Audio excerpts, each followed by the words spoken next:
We are very grateful for this invitation of AAM. And personally, I'm the president of a foundation in Buenos Aires, Argentina, called TIPA Foundation. TIPA is for Theory and Practice of the Arts. And we invited this panelists today in order to appreciate what's going on in some of the countries of Latin America. What are some of the difficulties, the challenges, the projects that we are doing at the moment in the museum field, and the reason why we are about to put together all our efforts of most of the countries in the Americas for this convening that will take place in Buenos Aires next September.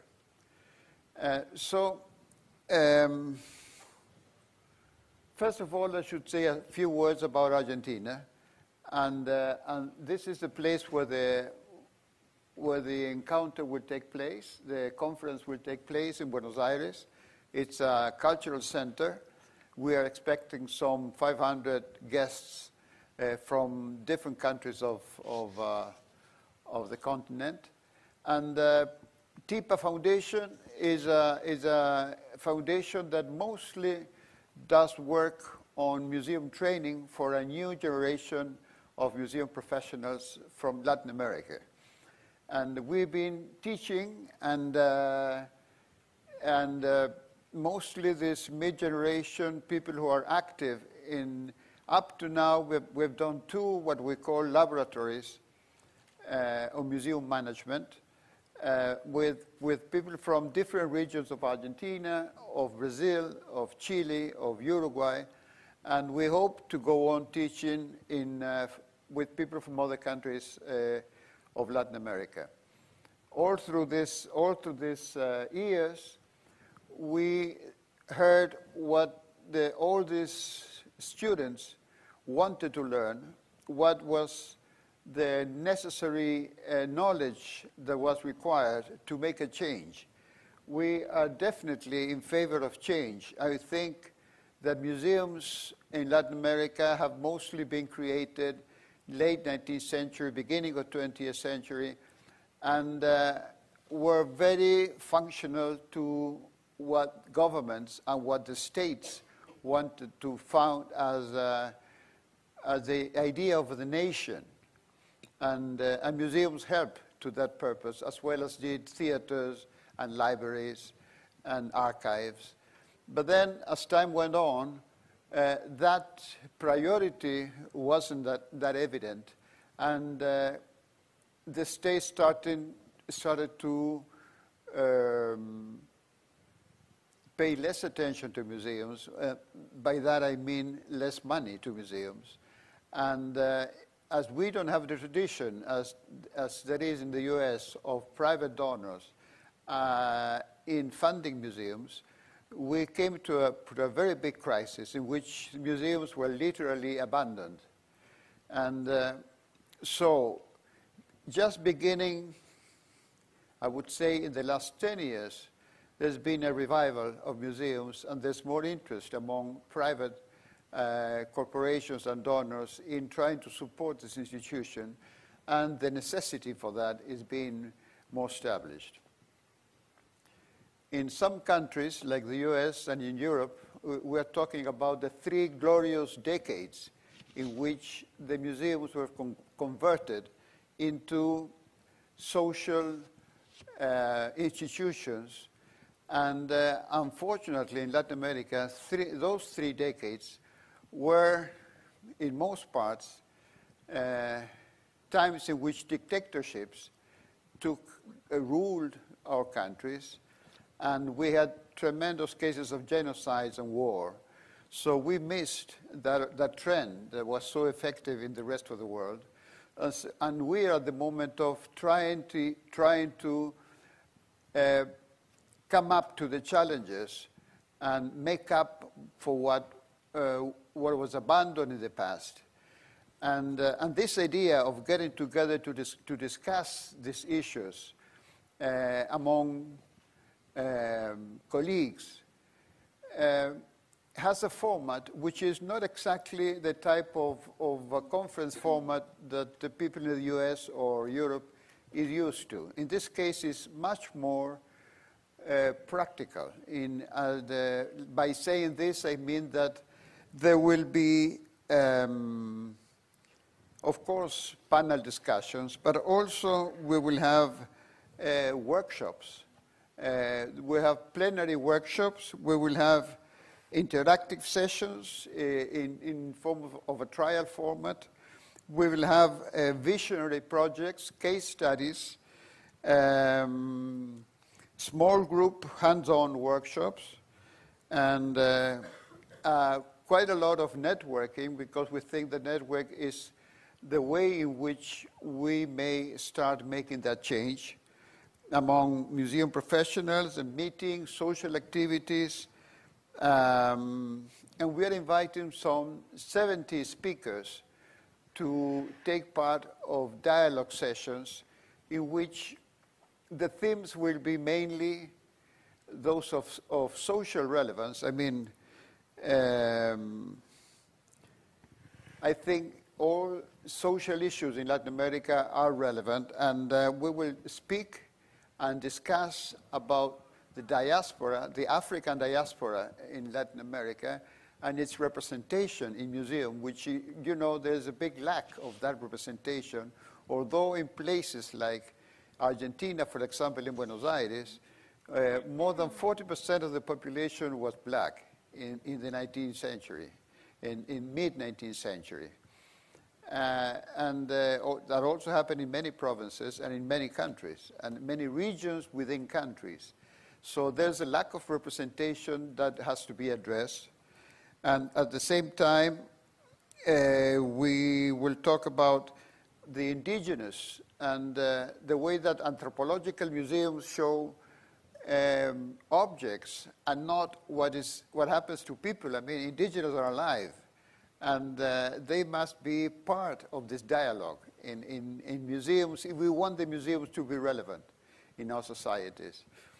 At the same time, there'll be other themes, and I won't describe each one of them, but I think it'd be a good idea to maybe see what the themes that I want to bring up to this discussion are. Well, there we are. I mean, that's an example of euphoria we have among our students and the disbalance at times we have while doing this change. And that's the last cohort of students we had at the lab. As you see, there's a gender problem there. And next one. Okay, and as I said, networking is one of the main priorities we need to do among our museums in the region. In this case, we are taking the new generation to extremes. As you see, we want to build this new profession focused on new generations. And these are the questions, I think, that we will be talking about today, this morning. So I want to introduce you the panelists, and maybe you can introduce yourself. Yeah. Let's talk about the three of you, and then you start. Okay, so I am Maria Mercedes González. I'm the General Director of the Medellin Museum of Modern Art, and I've been in charge of the museum since 2012. And I'm not from Medellin, actually. I come from a different city in Colombia. And okay, I think that's it. Okay, then Colombia. Now, Brazil. Good morning. My name is Maria Eugênia Salcedo. I am the head of education at Instituto Inhotim in Brazil, but I'm from Ecuador, so that's good to know. Good morning. I'm Jim Volkert. I've been making trips to Argentina since the early 1990s as part of the kind of revitalization that America has been talking about, and I will promise to you, as I promise always to my friends in Argentina, that the next time I speak to you, it will be in Spanish. Okay, of course, we would like to have a representation from all countries in Latin America, but I think these are very exceptional cases. This of Colombia, the Museum of Modern Art in Medellin, as you know, a very violent city and of history of war, and in Inochim, very close to a small town called Brumadinho, with poor and privileged population. So we'll be hearing about these two cases before we go on. Okay, you want to read the Yeah. issues? Yeah, she's doing it.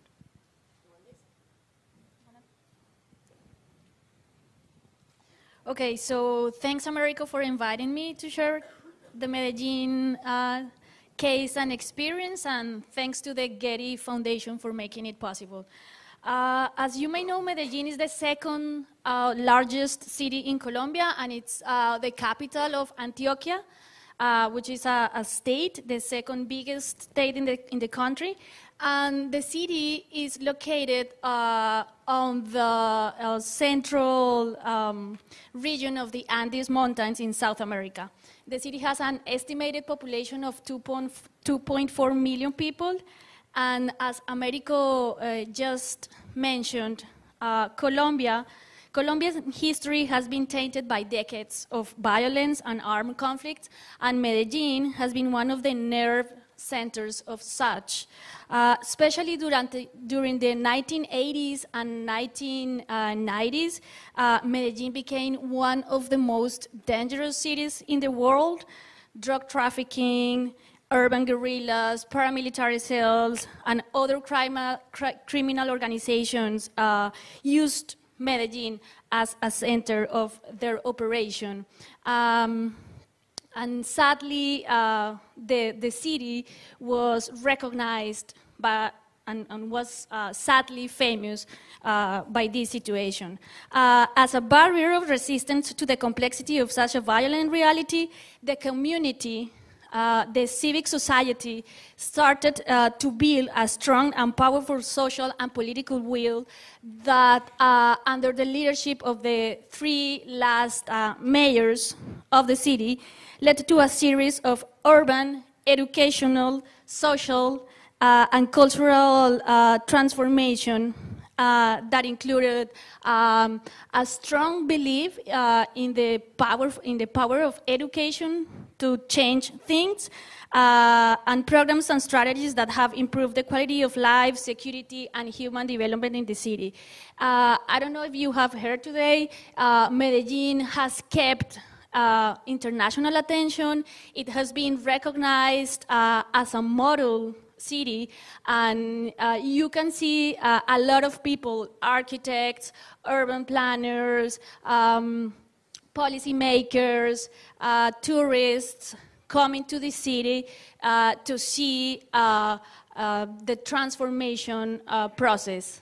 I think that one of the key issues of this transformation process has been continuity. The city has had three local administrations that even they have came from different political parties.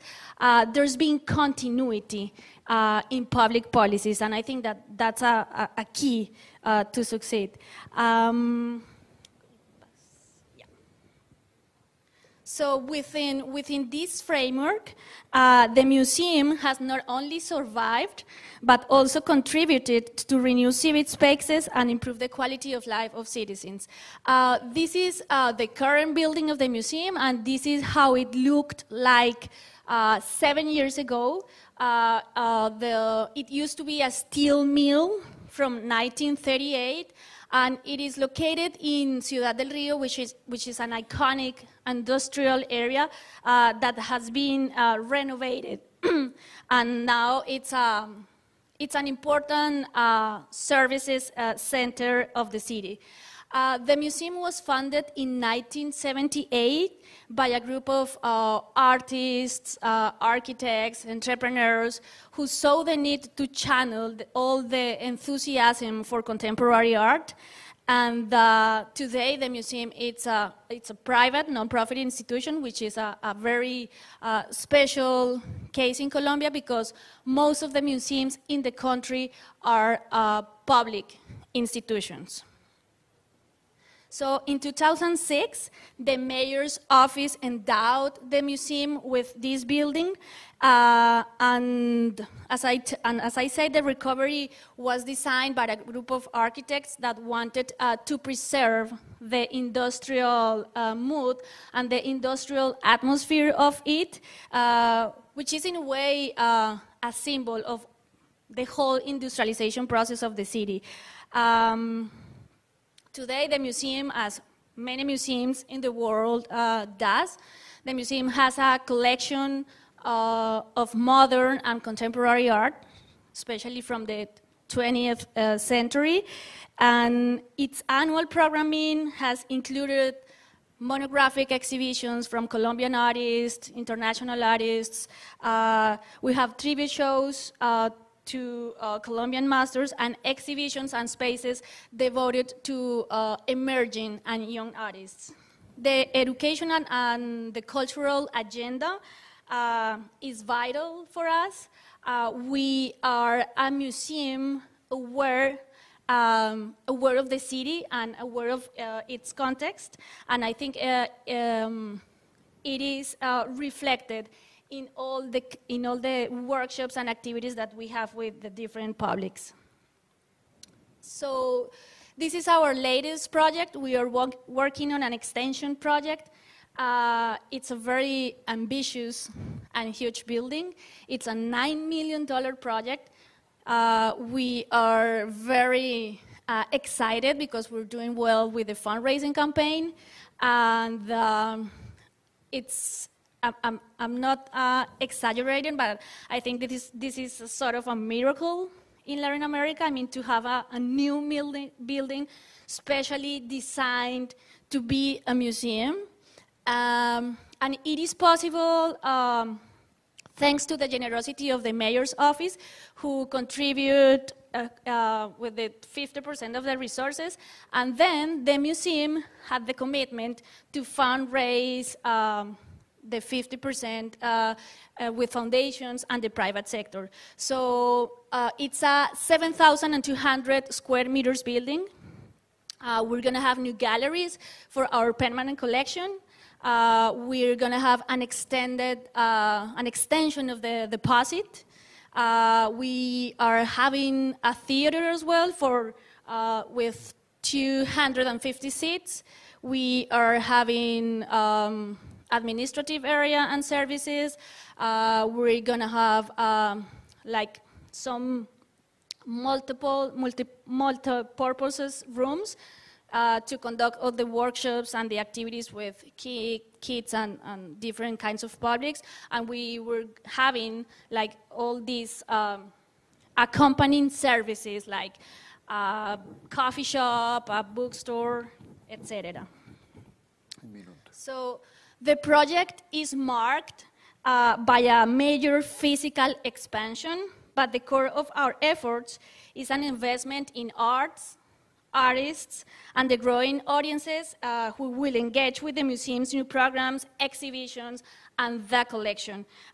This is how the works look like today, and you are invited to save the date. We are having a lot of events starting in September, October, and November, and we really want to mean more to much more people. I think that's like our missionary objective with this project. Thank you very much. Thank you. Well, thank you for being here. Thank you, Américo, and thank you, Jim and Maria. I wanted to talk to you a little bit about Instituto Inhotim.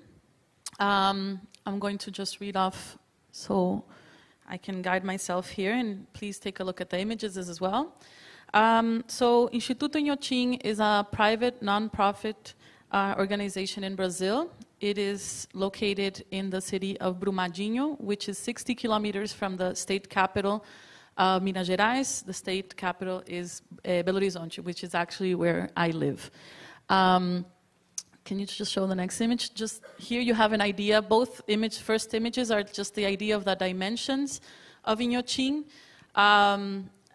This is only part of it. In the center here, you can see the educational center, which was a really big, how do you say this, like, not just a big building, but just a big realization. You know, finally we could actually have a place dedicated to what we believe. And this is a bit of what Maria was talking about. It's quite rare to have not an adapt building to your needs, but an actual building that is part of how you think of your needs. Anyway, so just to tell you a little bit more about Inhotim, we are a contemporary art institution with a collection of around 800 works of art of artists from all over the world, from the 60s on. There is specific places just like this that are dedicated to a single artist. So you can see that it is very thoughtful process or a very long process between architects, artists, curators, the whole structure of the institute, and of course landscape architects as well. Yeah, so there is a big focus on Brazilian art as well, in representation, but also in being able to show these artists on long-term exhibitions, or most of them in permanent exhibitions, which is something that we feel that is very healthy in places like Brazil, to be able to have an artist being shown for a long time, and that is actually from your cultural context. But there's something very special about the collection of Inhotim, which is our focus on site-specific. So site-specific is more than just maybe a language or an artistic language. It is actually a way of practicing curating, or a way of actually practicing visitors' experience. And I mean this by first seeing things like the collection here. You have an image of Doug Aitken's sound pavilion. So this is a work of art that took about 6 years to be developed. It was actually a sketch that Doug Aitken's had in the back of his drawer, and the curators, you know, in several meetings were like, show us something else, show us what's in the back, you know, something, you know, that kind of paper that falls after you close your drawer. So this is that kind of project. It's the kind of project that you would maybe not have in other places. And just to tell you a little bit about it, it's a pavilion, it's a small building, but it has a 202-meter hole in the center, inside the earth, and several microphones all over this hole. So when you go into the room, you can hear amplified the sound of the earth, or the sound of the earth 202 meters down. So you can imagine in the structural challenges, but also the kind of how this relates to nature and the social context. So moving on, just not to take too much time, the collection of Inhotim is really a collection of projects, sketches, and definitely ideas. We are also a botanical garden. We have a focus on landscape architecture and one of the largest palm tree collections in the world. And this is really crazy because you can imagine how many palm trees there are in the world. There are many palm trees. And the differences are very few, and sometimes they're very, very big. And this is something that's fascinating to understand how nature really talks to us in ways that sometimes we're not able to listen, or we have forgotten to listen. So Inhotim is really, we're practicing this really about being able to hear nature. So this is also, just to tell you a little bit about the botanical garden, it's spread out in an area equivalent to 5 or maybe almost 6 football fields. So this is a challenge for visiting, not for the visitor only, but for us promoting visiting and kind of the interaction we want to have. As I said, Inhotim is located in the city of Brumadinho, and it is completely dislocated from the main art or tourist areas, which is really hard in that sense. So traveling to Inhotim is a trip. It really challenges the visitor, it challenges schools a lot, it challenges teachers, and it really challenges our staff. Okay, so these are the kind of questions, as you can see, like how to get there, why have nature and art dialoguing. These are the kind of questions that are at the core of our essence. And something important just to finish up is that please understand this from my perspective, which is an educational perspective, but we were born an adolescent. So this really means that we have several issues with our body in the sense of what kind of space is this, how to visit, what does it mean to be tired in a place like Inhotim. We're also an adolescent in the sense of identity problems. So are we a botanical guardian? Are we our art collection? What does education mean in this? What are the limits between one and the other? And so on. But also in the sense that we were born big. You know when adolescents have big feet and you kind of stumble? So that's kind of a good image to understand the challenges we have at Inhotim. And we were also born interdisciplinary. So this is something I tell schools a lot. When schools ask me, why should I visit? Why should I spend money visiting Inhotim? Because schools, especially in Brazil, have a challenge of being interdisciplinary, of working more, project-based and so on.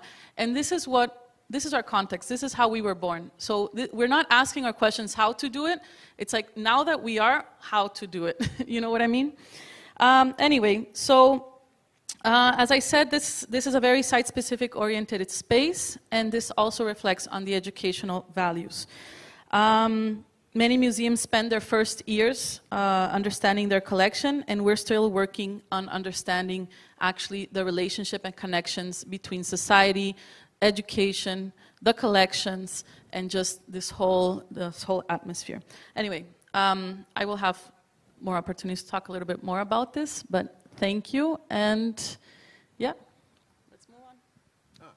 Okay.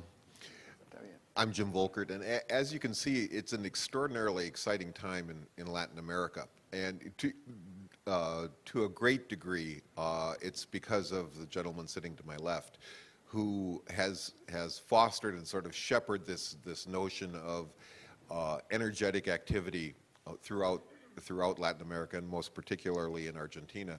And I want to take you back a little bit to my first encounter with that, and then I have some questions for all of you. So it's the early 1990s. Argentina has just emerged from the dirty war with real impact on museums that had not changed for decades, and in an environment where there was little interest and little caring, I guess would be the best way to put it.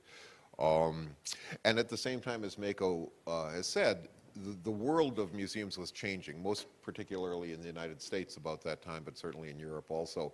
And so this was the environment. This was my introduction to Argentina. And at that point, Fundación Antorchas stepped forward and said, we need to do something about this. And not in a kind of plenary way where let's sit and talk about it. It started out to be building a foundation of theory within museums, which moved very quickly into the idea of practice. And that's what intrigued me so much, was that as much as I love to talk about things, I'm much more interested in doing things. And I'd come out of a sort of U.S. tradition of endless meetings and years for exhibitions to develop and that sort of thing. Big institutions that are inordinately slow and glacial in how they go about their work. And so to come into a situation where it's as easy as having an idea. So the first project was at an ethnographic museum and was intended to be theory. A theory of exhibition design and theory of conservation. And I think over some fine Malbec, Américo and I decided that in fact, if we're doing all this work talking, then we might as well build it. We might as well do it. And at that instant, this notion shifted from we don't need any more meetings. What we need now is to start doing things. And so the first exhibition was in this ethnographic museum. A group of 30 participants came together and conceived, designed, and built as a group an exhibition about the jaguar as both metaphor and image. And so it looks like any other workshop. The difference was that they all became designers, they all became fabricators, they all became mount makers. They built it. This was the entrance to the exhibition where, in fact, it was because the exhibition was metaphoric about the power of the jaguar, then the visitor had to become the jaguar. And so at the entrance, as you walk down the entrance, the spots of light from the ceiling, the kind of jaguar paws, projected spots on you as you went through. And so the person in front of you became a jaguar sort of before your very eyes. This continued on with other museums over about a 15-year period. Natural history museums, these are all exhibitions built by the students, doing all the work. San Ignacio Mini, and it continued through 10 or so museums in Argentina. And most recently, a week and a half ago, where the first exhibition in San Jose, a tiny town in Entre Rios, where the first exhibition, or the second exhibition was built, has now been revisited, and we did a layering workshop to take the exhibition as it had been conceived and much beloved by the community, wanting not to change so much, and coming in and layering on top of it, not in an intrusive way, but in a way to add meaning to a new generation now living in the town. Layers of meaning, methods of engaging audiences, and again, the same format where in 3 days, they designed, conceived, and built prototypes of layering aspects throughout the exhibition, and which is now being, and then presented to the director of the museum, the mayor of the city, the head of the bank. It's now become, even these cardboard prototypes have become a source of real pride for this town of about 2,000 people. So, that leads me to these questions, which are, which I find really interesting in the context of how do we plan and do what we do. And I've always sort of wrestled with this question of why is it so hard to turn ideas into action? What are the stumbling blocks and what are the triggers? And you know, it's occurred to me that the more we talk about ideas, the more meetings we have, the flatter we pound ideas, and the excitement and the interest and the energy it's like Milanese. You know, it started out as something thicker, and by the time it comes to you, it's been pounded flat. And I do love Milanese, Megan knows that. But it's this notion of ideas into action, and how can a museum sort of foster that? And what's seems to be true in Latin America, Argentina particularly, and clearly in Colombia and Brazil, is that this idea of moving forward in action is now, and now is the right time for this. How do you keep ideas rolling? And then more importantly, are workshops better than meetings to develop exhibitions? And I've come to believe that, in fact, they are. That workshops are based on a premise of reaching plateaus and moving forward.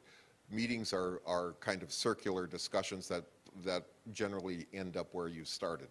And so in thinking about what does progress mean, what's important to me and what's important for the conference in September is this idea of reaching a kind of comfortable plateau and then moving off of that plateau and moving forward and up. And there is enough energy now, I think, a critical mass of energy around these discussions in museums to make this work, and that's why I feel like the conference in September is absolutely critical, and I think will be landmark in Latin American museums, at least in the last 30 years. So, thanks, Jim. So, these are some of the questions which I find hard to read.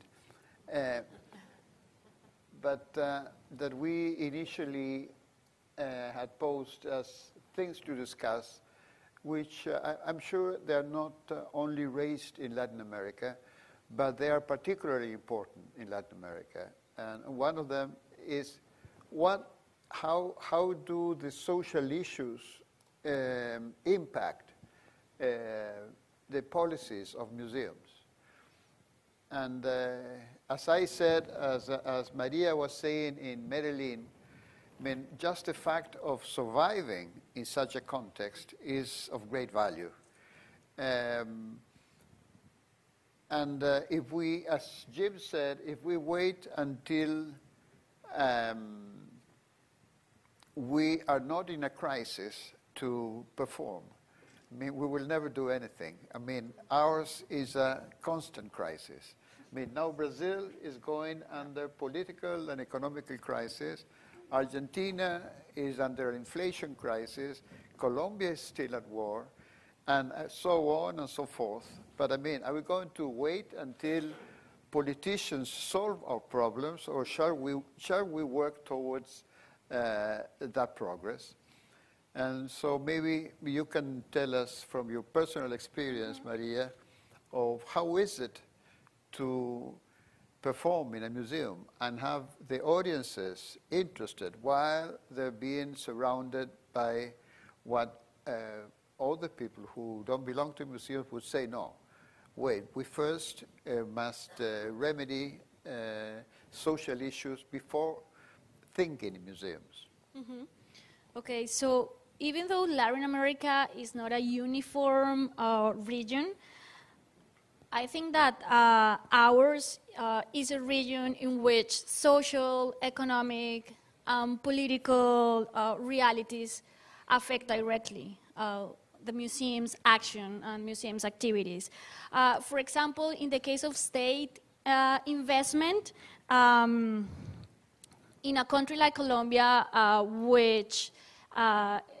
in which you have such a difficult reality, very important needs and other priorities, and in the recent past, but also today, with appeals, with a peace building process going on, of course, the state needs to allocate resources in those priorities. So, of course, that affects your museum, even the museum is private or not. I think that there is still a high dependence on the state resources.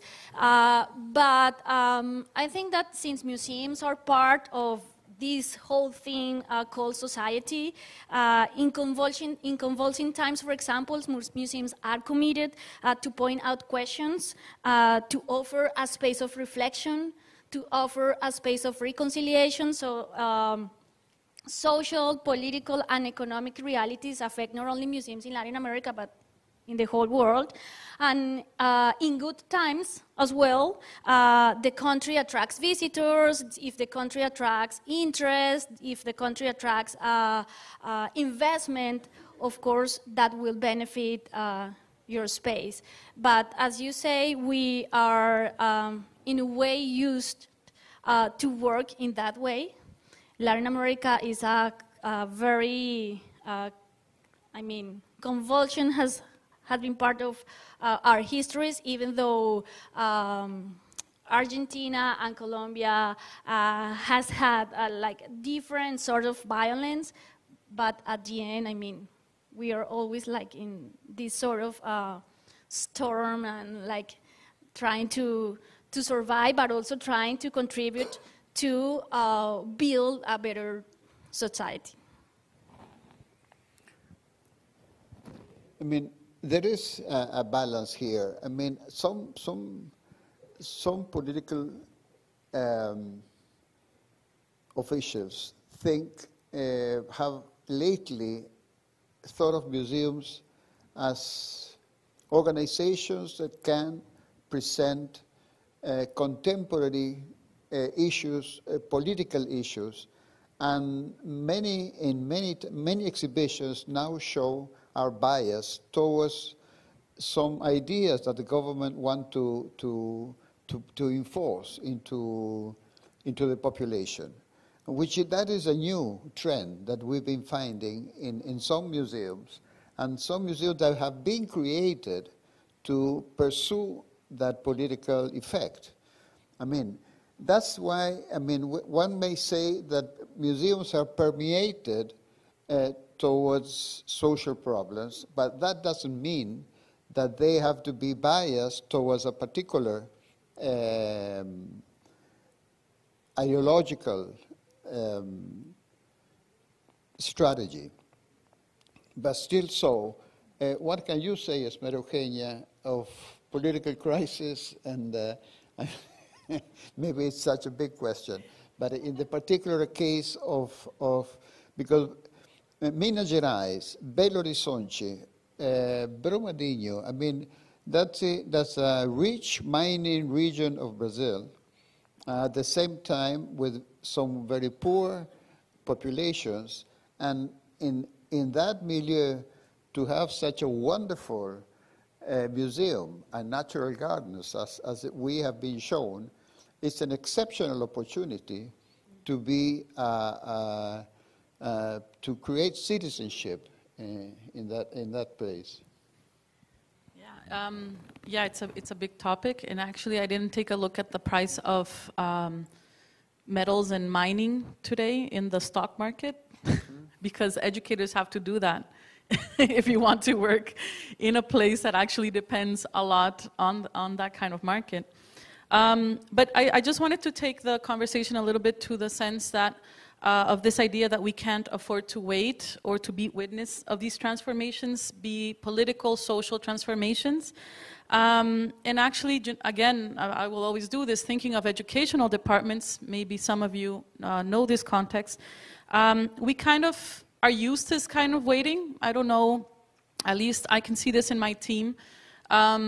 We, educational departments, come into scene after curators. We come into scene after fundraisings, you know. After you have the money, then you start working. After you have the collection or you have an exhibition, then you start working seriously with public. So we're kind of used to waiting.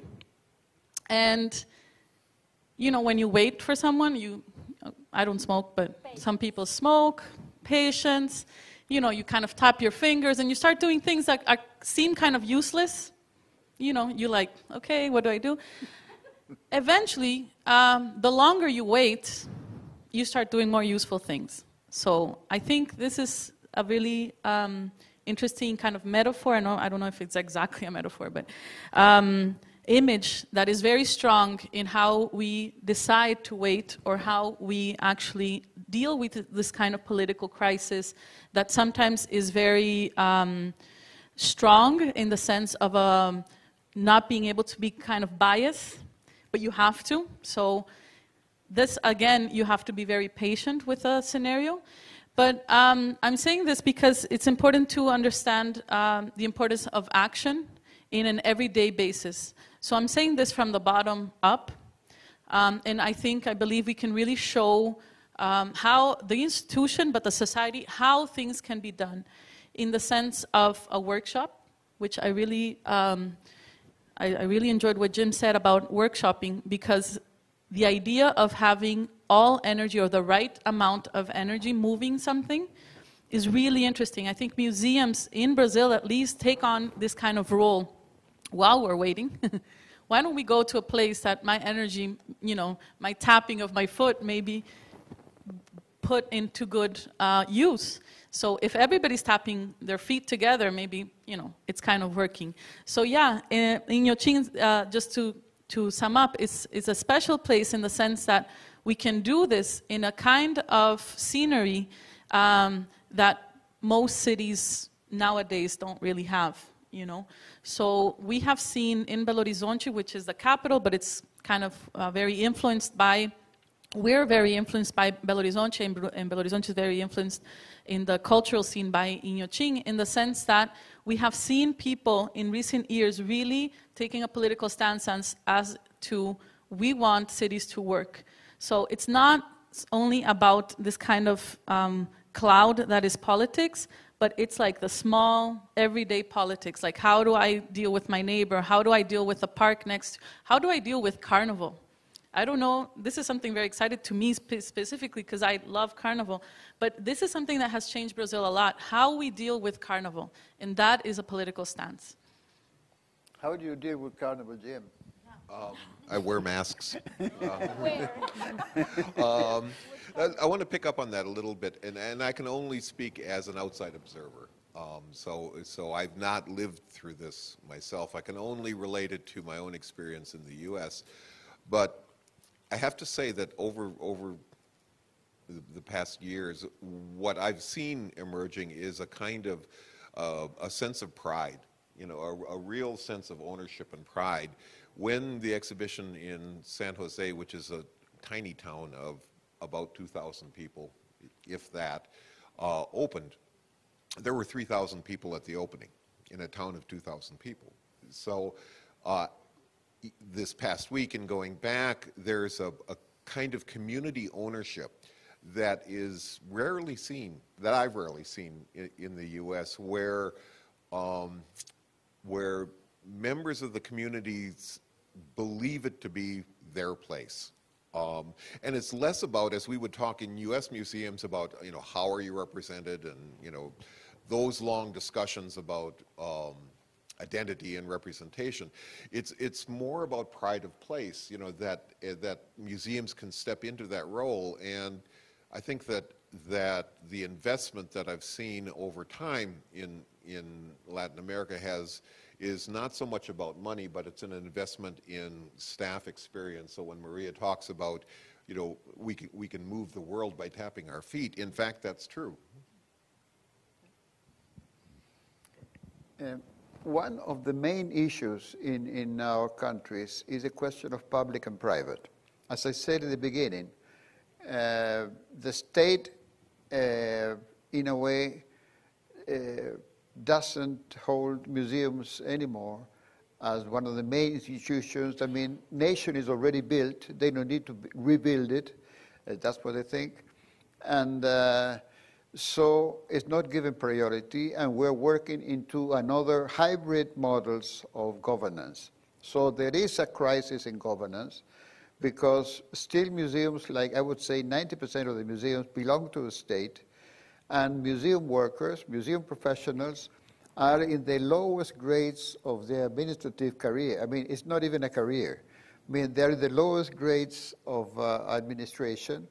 They're badly paid and have little opportunities to do progress in that scale. So there are some examples that have been put into practice about private and public, and you know, as automobiles can switch between their energy from oil from gas, as you say here, to electricity, the same way we are experimenting models that try to switch between the public money, which definitely is expected and is very, very necessary, and it's important that the state takes it as its own responsibility, but not necessarily as their 100% responsibility. And how can we stimulate, we encourage the private donors to take this as a constant responsibility as well. So the case of the Museum of Modern Art in Medellin is one of those cases that needs to be studied, as there are some cases. I mention very frequently in Brazil the case of Pinacoteca do Estado de Sao Paulo, and here we have a representative of that museum with a social organizations scheme in which the state still owns the collections, It doesn't give it over to the private enterprises or the private people, but it does give the administration of those collections to the private interest. So how do you manage this public and private question issue in Colombia? Well, from the management and administration perspective, we have tried to reduce the museum's dependence on the state revenues. I know that this is a very general idea, but it requires a lot of efforts, energy, creativity, and a staff that is aware of that. So we have tried to diversify those revenue sources to start building long-term relationships with private donors. I know that you in the U.S. are you are specialists in building relationships with private donors, but we in Latin America, we are not used to do that. And be very creative in strategies, events, and fundraising activities, and to capture as well individuals' attention. This new trend of the crowdfunding strategies, the memberships. I think that's a good scenario to keep exploring. Also, we have trained and strengthened the staff capacities, and to create and to strengthen the development departments in the museums, because we are used to have great and excellent curatorship and educational departments, but in our museum we have invested a lot of time, resources, and energy building the development departments. And also to be able to measure the impact of our missionary activities. That's also one of the tips, because you need arguments, you need facts to convince private donors, and this data fluency, that it's how it's called in the scholar literature, this data fluency is really, really important. And sometimes we are very informal. We used to say let's count how many visitors we have today, but there are other and new ways to measure the museums and the institutions' impact. Do you want to add anything to that? Yeah, sure. Yeah, I completely agree. I just maybe to bring it to another side as well, because I'm not even going to talk about measuring impact, because it's exactly that. It's very informal. I was telling Mila right before that I was kind of studying the numbers of Inyoching, because seriously, this is not something that goes, I don't think about it that much.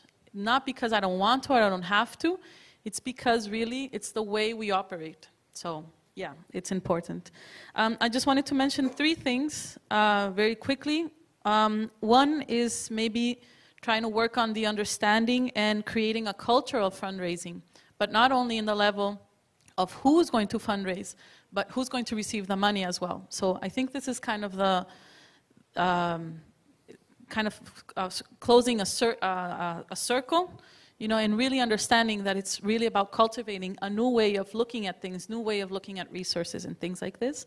There's another thing that is very inspired, and I was laughing because it's very inspired on Maria and my case. We're here because of the Getty Foundation Fellowship, and during these courses we're actually talking a lot about communication. So better communication is crucial, and this seems obvious. It's really obvious, but better communication. And I don't know how to say it better communication. You know what I mean? It's like the more you talk about it, the more you realize it has to be talked about, it has to be better communicated. And finally, just the idea of sustainability on all levels. Again, just because I like to do this, thinking of education is being able to sustain the essence of what you're doing.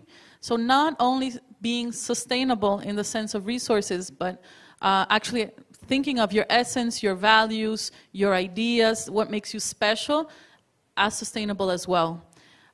So yeah, I think it's about No, I would ask Jim, because as you're American, I can see there's a few American people here.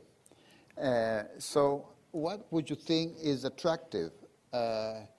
Could be attractive for them to make the journey down to Buenos Aires the following September?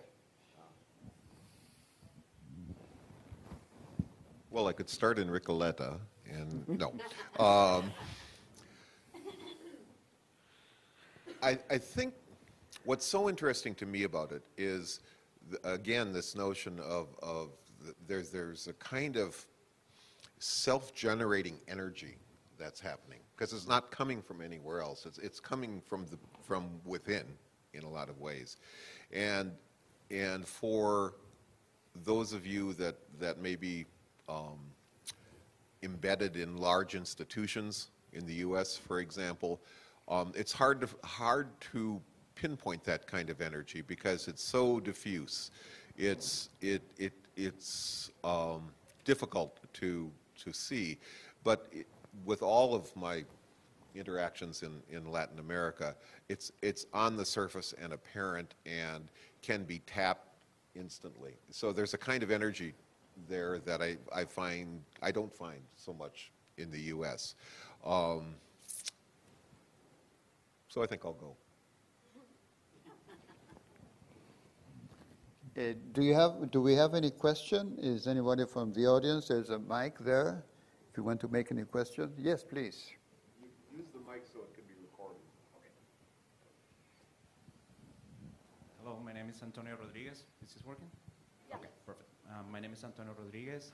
I work as an international museum consultant, and I also represent the Latino Network, American Alliance of Museums. My question is regarding the experiences in Brazil and Colombia. I have two questions.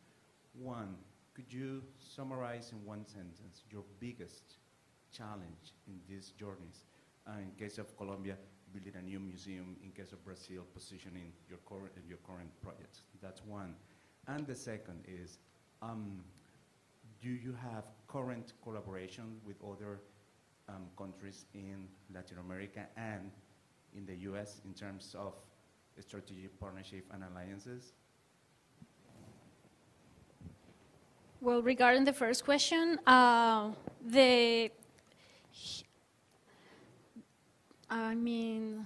terms of the challenges, I think it's to attract visitors. Beyond the fundraising and all these administrative concerns, I think the biggest challenge is to attract visitors, because at least in Colombia, cultural consumption is really, really low.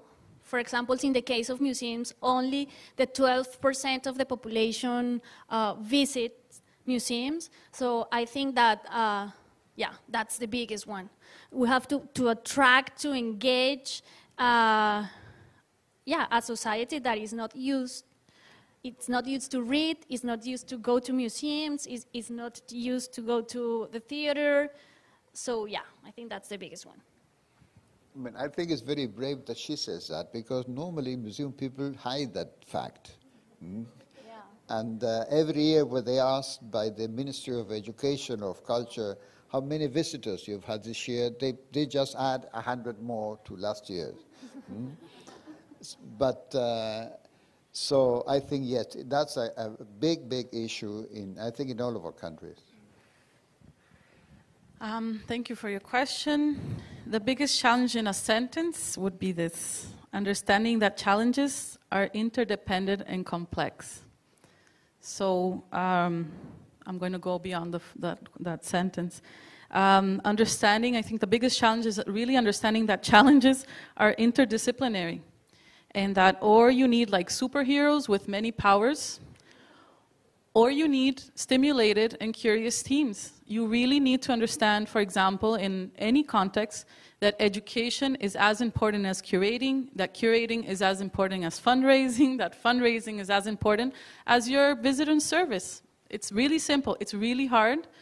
But a social issue, for example, in a place like Inhotim that has the city of Brumadinho, actually Inhotim is in the city of Brumadinho, so the social issues of the city are Inhotim social issues or issues. And this is not only by creating a department that will take care of it. It's really understanding that, you know, curators have to think about it. And art has to think about it. And, you know, your food has to think about it. I don't know. Anything has to think about it. And I just wanted to also answer your question about current collaborations and strategic alliances. This is a living example. Not this. Américo is a living example. TIPA is a living example of the kind of strength that we can actually gain when talking together, even by a distance, even though Skype never works, you know, sometimes never works and so on. But, you know, you can insist and you can send an email, you can resend it, and this is important. It's kind of work, it takes a lot of work, but it's important. So I'm really just curious about September and, you know, hoping everybody can go down there exactly because it's going to be your, Antonio, right? That's going to be the answer to your question, I think. Yeah, there's a long way to go still. I mean, I think there's very little communication among museums of our region and with the US.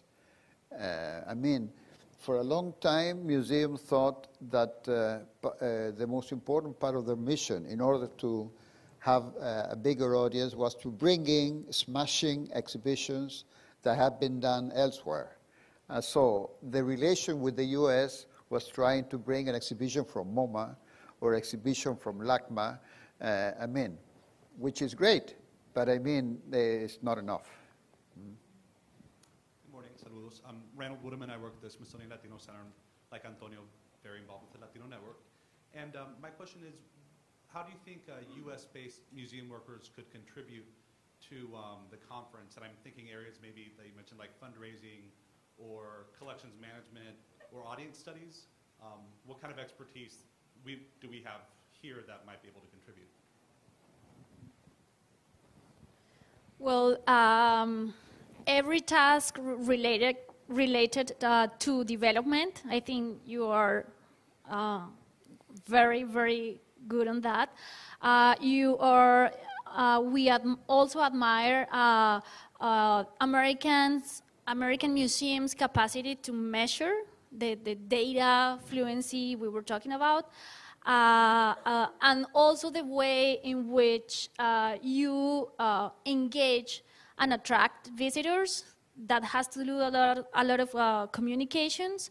And what else? But I think development, I think we have to learn a lot from American museums. We are like 100 steps behind. I think, to your question, because I can clearly see it from your perspective, because this Congress, I think, is going to be different. It's going to be less about presentation and more about engagement. So the kind of contributions that I could see being extraordinarily valuable are individual and small conversations. And so in fact, the workshop is being set up that way, the conference is being set up that way, that the real value is 3 people sitting on a sofa, having a cup of coffee, and sort of building new friendships, because that's the most direct and kind of impact that I think, rather than, you know, this is this software, this is how we do it, this is how we do that. I think it's much more making yourself available as a colleague to have a conversation with a new friend. Yeah, I agree with both.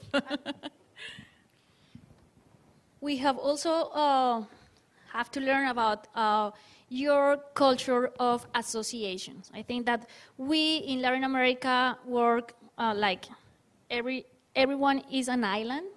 we don't have an event still or an association like the AAM, which is it's amazing to see like 5,000 people from all over the country in one place discussing, reflecting. So we really have to learn about that association culture. I said I agree, and I do agree. I just think it's important to go down, to actually, these individual contributors, American contributors, being able to understand and go see what's going on. I think that is key also, so that we can actually build a relationship so that we don't transfer only a way of doing.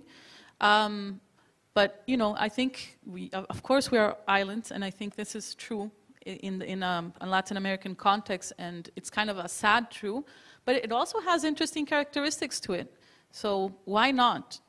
Why not think about that? And I think being able to have American collaborators thinking together, that would be the strong, kind of like turning point. Yes, could you please move to the mic?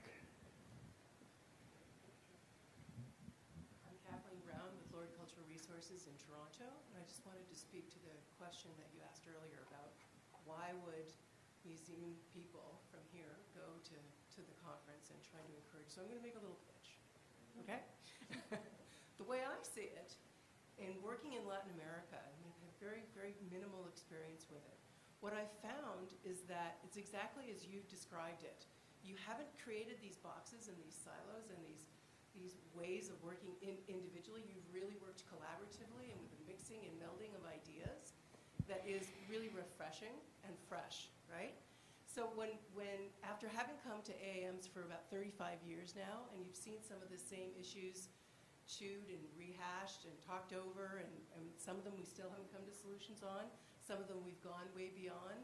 When in working with Latin American museums, in my experience so far, it reminds me of an experience I had when I was working with the Museum of the African Diaspora in San Francisco. We were putting together an exhibition about art and technology in Africa. And one of the things that came out of that exhibition process was that because Africa had not ever developed a physical infrastructure of telephone connectivity, that mobile was taking over in a huge way. Because there wasn't the existing infrastructure, they could leapfrog into the 21st century. So that's a metaphor that I think of when I think of what can be accomplished with this kind of conference, is you've got sort of the established infrastructure and this way of doing business that has leapfrogged over that. And to me, that's very exciting. So I would encourage everybody to go. We will be there, and we're really excited about this prospect. Well, thank you for that. Actually, TIPA Foundation working together with AAM is like David and Goliath. And we want to say we won't damage AAM. Well, but you will have impact. Thank you for coming. Oh, wait, I wanted to introduce Juana. What? So, Juana? One more question. Yeah. Yeah, please.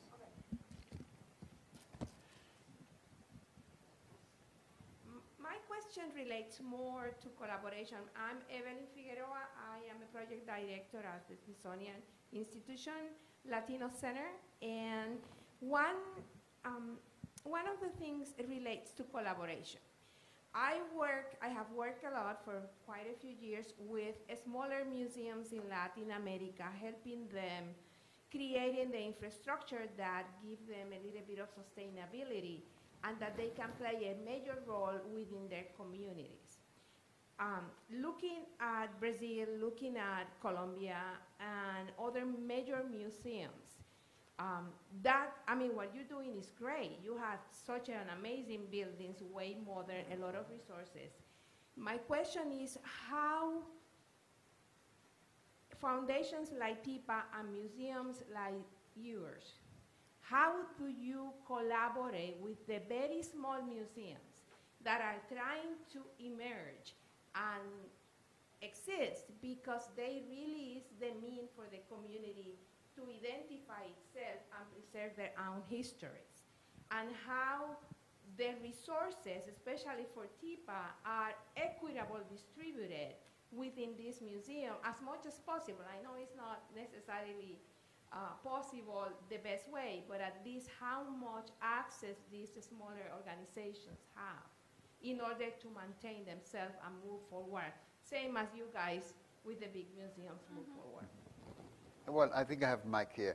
No, I just wanted to mention that that's one of our main concerns. I mean, small museums are majority in Latin America. I mean, in a case like Inochim is very exceptional. That's why we mentioned that fact from the beginning. But also, I think it's an important example. And exercises, because I think small doesn't mean insignificant. I mean, small means that it's serving a mission, it's serving a purpose that may only be done by that small museum. So we have a program, a dialogue session, and what we call small and significant. Because there are many examples, and some of them are really astonishing of what they have been able to do in a small community, and also virtual museums. I mean, in Peru, the Transvestite Museum, for example, is a virtual museum. The one by Buntings, the Micro Museo, it's a virtual museum. I mean, and those are significant. They're wonderful examples to take example from. And this exercise that Jim was mentioning, the one we did in the small town of San Jose, of not touching the exhibition as it is, which is a good exhibition, but it was done 15 years ago. But not touching, but adding layers, by prototyping new layers of significance, is something that we did as a case study. We are going to document, we will publish a book on how to do it, the do's and don'ts of this methodology, and we will do a workshop at the conference in order to show us an example of what could be done in small museums, almost without money, without getting the director too nervous, because we're going to change things. We are not going to change what you did with great merit and effort, but we're going to add. And I'll give you we will propose some methods of adding to the extraordinary work you've already done. And that's a strategy.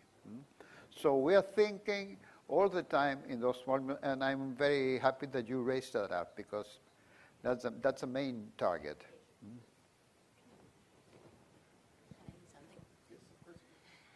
And also, TIPA works a lot with that sort of small museums. And what we really believe in, and this conference, its main mission is putting them together, getting them to know each other. That is like the main problem in museums in Latin America. I agree with Maria that they are islands. So there's a very small museum in a very small town in the south of Argentina that has only 2 staff members, and they believe they're the 2 only people in the world fighting against no one's coming, and I can't do anything. And then they see there's another 2 people in the south of Peru, and there's another 2 people in the center of Ecuador. And by that I mean the essential part of this conference, that we don't like to call it conference, it's a meeting because it's not a conference. It's to get all those people together and get them to know each other and to build network. And that's also how I think US and Canadian museums should add up, like be part of that network and become allies in everyday work. Okay, we have a red sign there that says please finish, so we'll finish. Thank you very much for coming.